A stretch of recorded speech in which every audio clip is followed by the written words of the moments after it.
ఆర్థిక మంత్రి నిర్మలా సీతారామన్ 2025-26 ఆర్థిక సంవత్సరానికి సాధారణ బడ్జెట్ను ఫిబ్రవరి 1, 2025న పార్లమెంట్లో ప్రవేశపెట్టబోతున్నారు.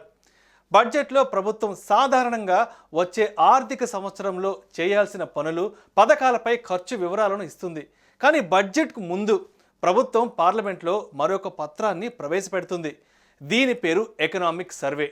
హిందీలో దీనిని ఎకనామిక్ రివ్యూ లేదా ఎకనామిక్ సర్వే అని కూడా పిలుస్తారు.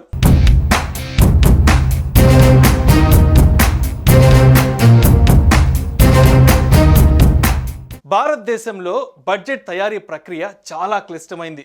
దీన్ని తయారు చేయడంలో ఆర్థిక మంత్రిత్వ శాఖతో పాటు నీతి ఆయోగ్ అండ్ వ్యయ సంబంధిత మంత్రిత్వ శాఖలు పాల్గొంటాయి. ఈ వివిధ మంత్రిత్వ శాఖల అభ్యర్థన మేరకు ఆర్థిక మంత్రిత్వ శాఖ ఖర్చుల ప్రతిపాదనను సిద్ధం చేస్తుంది.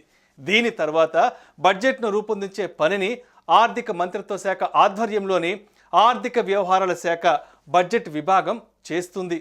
అనేక సవాళ్లను దృష్టిలో ఉంచుకుని ఈసారి కేంద్ర బడ్జెట్ను తయారు చేశారు.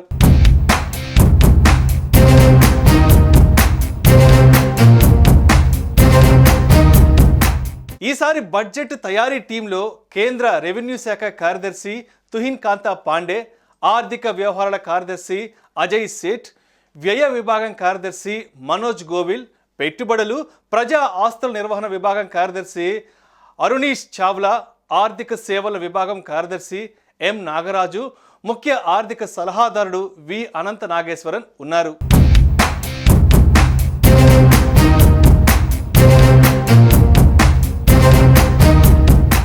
అజయ్ సేఠ్ ఆర్థిక వ్యవహారాల విభాగం కార్యదర్శిగా ఉన్నారు. ఈయన 2021 నుంచి కేంద్ర బడ్జెట్ రూపకల్పన ప్రక్రియలో పాల్గొంటున్నారు. యావత్ బడ్జెట్ తయారీ ప్రక్రియను ఈయన విభాగమే పర్యవేక్షిస్తూ ఉంటుంది. ఆదాయాలు, వ్యయాలు, రుణాల వివరాలతో కూడిన బ్యాలెన్స్ షీట్ల లెక్కలను ఈ విభాగమే తనిఖీ చేస్తుంది. దేశపు తొలి సావరెన్ గ్రీన్ బాండ్ల జారీలో ఈయన పాత్ర కీలకంగా ఉంటుంది. ఇన్ఫ్రాస్ట్రక్చర్ ఫైనాన్స్ సెక్రటరీ విభాగంలో ఏర్పాటులో ప్రధాన పాత్ర అజయ్దే. తుహిన్ కాంతా పాండే కేంద్ర ఆర్థిక శాఖ కార్యదర్శి, రెవెన్యూ శాఖ కార్యదర్శి. ఈయన ఆర్థిక శాఖలో చాలా సీనియర్ అధికారి. 2019 అక్టోబర్లో ప్రజా ఆస్తుల నిర్వహణ విభాగం కార్యదర్శిగా తుహిన్ చేరారు. అప్పటి నుంచే కేంద్ర బడ్జెట్ తయారీ ప్రక్రియలో ఆయన పాల్గొంటున్నారు. ఈయన 1987 బ్యాచ్ ఒడిశా క్యాడర్ ఐఏఎస్ అధికారి. 2024 సెప్టెంబర్లోనే కేంద్ర ఆర్థిక శాఖ కార్యదర్శిగా తుహిన్ నియమితులయ్యారు. ఈ శాఖలో రెవెన్యూ, ఆర్థిక వ్యవహారాలు, ఆర్థిక సేవలు, వ్యయ విభాగం, డిఐపిఐఎం, డిపిఈఓ అనే 6 విభాగాలుంటాయి. డిఐపిఐఎం కార్యదర్శి హోదాలో ఎయిర్ ఇండియా నుంచి ప్రభుత్వ పెట్టుబడుల ఉపసంహరణ ప్రక్రియను తుహిన్ పర్యవేక్షించారు. Manoj Govil 1991 batch Madhya Pradesh cadre IAS అధికారి. 2024 ఆగస్టులో ఈయన కేంద్ర వ్యయ విభాగం సారథిగా బాధ్యతలు చేపట్టారు. కేంద్ర బడ్జెట్ రూపకల్పనలో మనోజ్ పాల్గొనడం ఇదే తొలిసారి. ఎం నాగరాజు కేంద్ర ఆర్థిక సేవల విభాగం కార్యదర్శిగా ఉన్నారు. ఈయన 1993 బ్యాచ్ త్రిపుర క్యాడర్ ఐఏఎస్ అధికారి.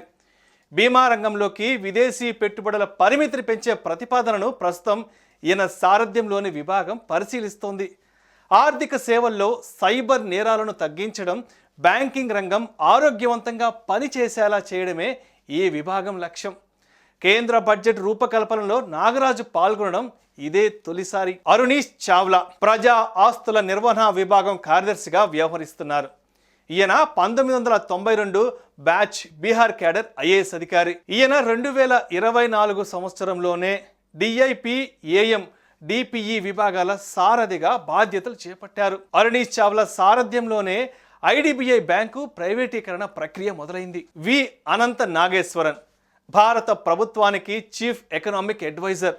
బడ్జెట్కు ఒకరోజు ముందు వెలువడే ఆర్థిక సర్వే నివేదికను రూపొందించేది ఈయన విభాగమే. 2047 నాటికి వికసిత భారత్ను సాధించడానికి ఏమేం చెయ్యాలో సూచనలు కూడా దీంట్లోనే ఉంటాయి. ఈయన ఆర్థిక సర్వే నివేదికను తయారు చేయడం ఇది 3వసారి. అనంత నాగేశ్వరన్ దేశ ముఖ్య ఆర్థిక సలహాదారుడిగా 2022 జనవరిలో బాధ్యతలు స్వీకరించారు.